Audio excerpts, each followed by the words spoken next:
Et enfin, les bourses de travail dans la boulevard de l'indépendance, bi fête de travail donné premier. Au bidonnier Dombaye, Barakela Bela Jelembulu, Kadaka, bidonnier domino be bara, au Kelly, au Croabolike, au Nisoja Iramola, Kayira Barakela Jema Dongo de Sulga Willy Minke, Walasa Katuka, Barakerola, Kabarake Walasa Jana Sikatanya, Bio Domba de Bio Nisoja Dono. Bon, Gelakon me Barakero Bela, mais Gelam Mangani Barakeliko. Kadaka barakela ka jorna ko folo mi o barakero yirwali ni barakero tanye o ko fe hakko be soro ka nyinni ga dam no ko fe kiyame barakero bara de be barakela de be donc am bela jele am meje ga franyo nga nga nyem ko be wala sa barakero be se ga yirwa chuko barakela be so wa ke soro chuko amina sino hake o ka cha ni watina nga mino ye pacte social ni anu gouvernement aussi o ba am bla bere do kono no ye ka do nyini mnuke wati jante menun na o nyinu ka se ga la matrafa ko lu la waleya sandur nata kono kadaka mase ka nyinni ke ni yere ba do hake mimbe o tsika lasoro wati temenun na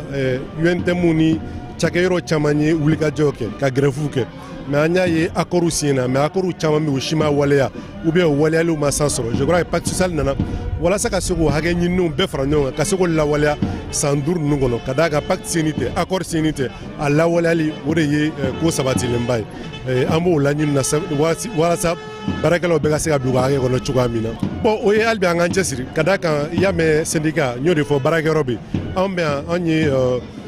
ani nyemogo ni nyongonchi on be barakelaw ani nyemogo ni nyongonchi on be barako tobeto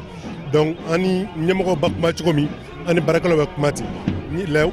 wole kay mi kaseka be wole beki jesiri ika barakero la anga barakero sangorota anga hake nyemogo fene ko di ambela jelem wala sa bebsi ika nimisi waza soro chugamina on barakelo na wuli dongo do so man nisu yelenga wuli kata barakero la na mesiki dongo do fene ka soro anga nyemogo fene nisole no anyi je crois que amo la wuli si barakela bela jelema senika bela jelema bigi chesiri iga yoro la wala sa kuma nyoyo be sika sabati anga nyemo nyogo tukumi kuma nyogo kelen o be sika la sabati ani anga barakela o che o chugwa kelen wala sa famelo sika soro la nyunu na chugwa mina ne to madame Dumia Bintu Kanté bon ani so jale no bi kana ambe an edemde kana marché pour que demain be sika do ama chugwa mina ame min kono bi am sika bo kono jamana ere ka bo kono quoi bon ame fait jamana mo ka famille ke ambe ano anu bere kele donc be courantike ga bladibila mandi mo shi donc ame do ke ala ka sababu nyman kala amba amche bon biye donye domi ni geleya mana bonya chogo domi ni amangante ka nyina ko ambe feti la anti feti la ni ngongo ambe feti la parce que donye re to dalen no ko feti don mais an ba kono an du sukun kamini no ka sababu ke anga jamana be bolo min kan o mandanye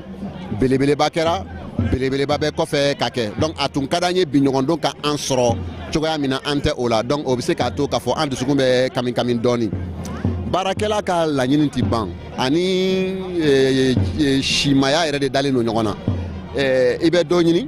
ebi ta do rebe na obe do nyini wa tant que jamana be sigile jamana de umbe la nyini unke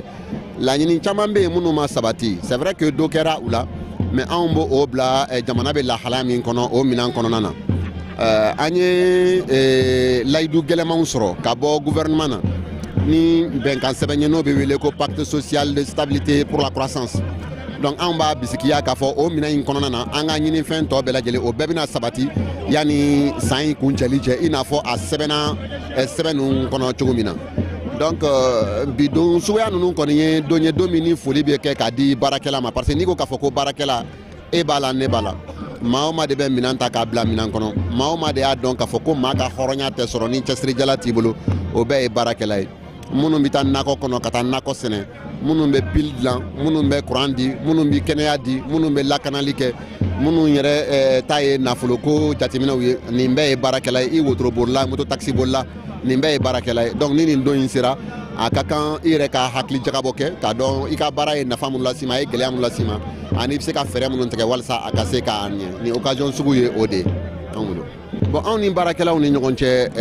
amba don ajigina misani te ban ka sababu ke jama nyemoya ere de betani oye kuma te syndicat nyemoya ni kera barakela ka hakawu nyini mbagawye na ma ka hake soro anye joyoro werete ni ete idun fana dande be irela donc an sera ka doke mais ama min ke ode kacha o koson ami ya fanyini ke barakela bela jele fe o ka nyini munu nu ma se ka sabati en fait an bɛ taa fana an ni maa dɔw bɛ sigi ka kuma an bɛ pɛrɛn u kunna ka sɔrɔ an filan tɛ ni o ye gouvernement ye tuma dɔw la n'i y'an pɛrɛn kan mɛn ministre kunna i b'a fɔ k'a fɔ ko anw de y'u dan o y'a ye jamana yɛrɛ sariyaw ye min yamaruya parce que syndicat ye institution de donc ni an ye syndicat fini in don hali ni y'an ka directeur walima y'an ka ministre de an bɛ yamaruya k'an ka kɔrɔta an bɛ yamaruya yɛrɛ k'i bagabaga k'a fɔ n'i ma nin kɛ an bɛ nin kɛ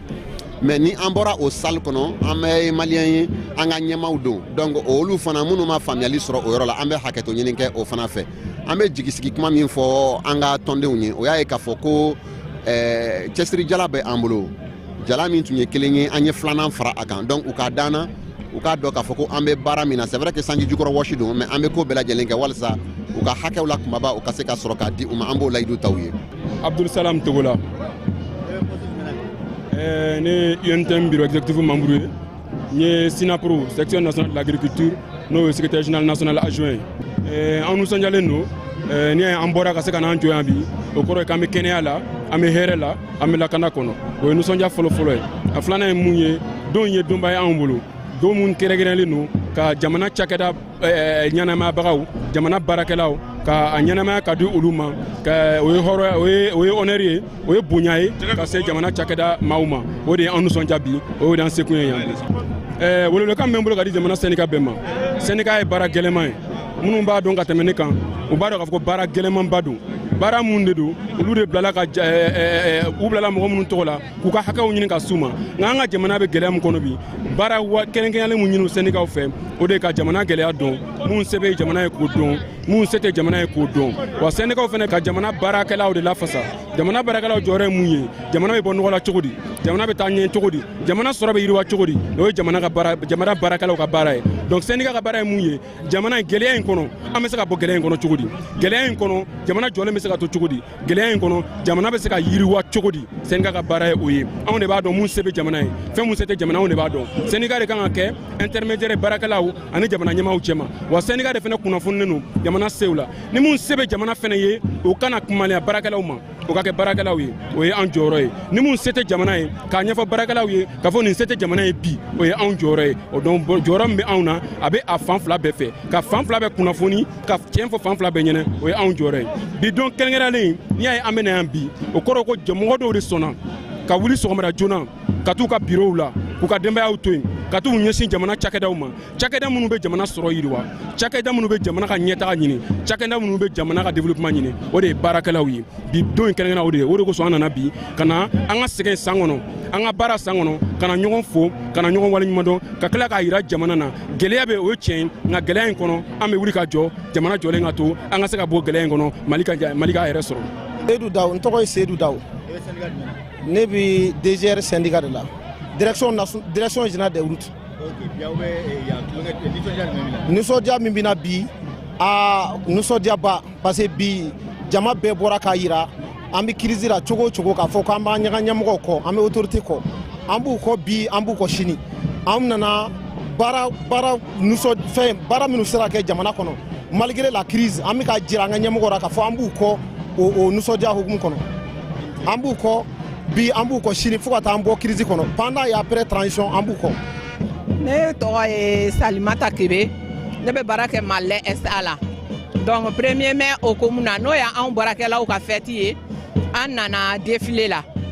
donc an kɔni ka laɲini ye mun ye an bɛ dugawu fana kɛ Mali ye Ala ka jamana basigi Ala ka hɛrɛ nati baarakɛyɔrɔ fɛn fɛn kɛ n yɛrɛ ye ni gouvernement an bɛ Ala deli Ala ka hɛrɛ nati jamana kɔnɔ baarakɛlaw bɛ ka se k'a bénéficier Ala ka retraite si di an bɛɛ lajɛlen ma k'an bɛɛ fête ɲɔgɔnna caman ma ok o ye ne ka folikan ye ne ni baarakɛɲɔgɔn cɛ fana fosi t'an cɛ bɛn kɔ ani baarakɛyɔrɔ fana fosi tɛ bɛn ni kelenya de b'an ni ɲɔgɔn cɛ donc an bɛ Ala deli halisa Ala k'an ka baarakɛyɔrɔ taa ɲɛ an bɛ yan nɔ jamanadenw bɛɛ de kama parce que anw de bɛ Mali yɛrɛ représenter an de ye usine fɔlɔ-fɔlɔ ye lɛtɛri fɔlɔ-fɔlɔ ye Mali kɔnɔ n'o ye Malilɛ ye donc qualité meilleure qualité fana don kojugu misinɔnɔ gɛrɛgɛrɛ o de b'anw fɛ yen nɔ produit bɛɛ impeccable donc an bɛ dugawu k'an ka baarakɛyɔrɔ fɛn fɛn Ala k'a yiriwa halisa Ala ka dɔ fara baara sɔrɔw kan ni baarakɛyɔrɔ ye sɔrɔ kɛ anw fana b'a nafa sɔrɔ donc Ala ka hɛrɛ di baarakɛlaw bɛɛ ma. Tɔgɔ Madame Tarawele Mariam Danbele Hôtel de l'Amitié. ne bɛ baara kɛ hôtel de l'amitié la. Ayiwa an nisɔndiyalen don bi puisque kalo san caman tɛmɛna an ma fête k'a la ɲinan ta kɛra an kɛnɛ ɲɛna o diyara an ye ala ka nin k'a daminɛ a kana dabila bilen. Ayiwa an kɔni ka secteur ye mun ye gɛlɛya b'an kan sisan nɔ puisque client tɛ ka nalen Mali la an b'a fɛ gouvernement k'an dɛmɛ kosɛbɛ ka marché caman d'an ma an ka balo b'o de la awɔ an haminako y'o de awɔ nse. Adama T. Koulibaly, président du Congrès national des supporters. Bon,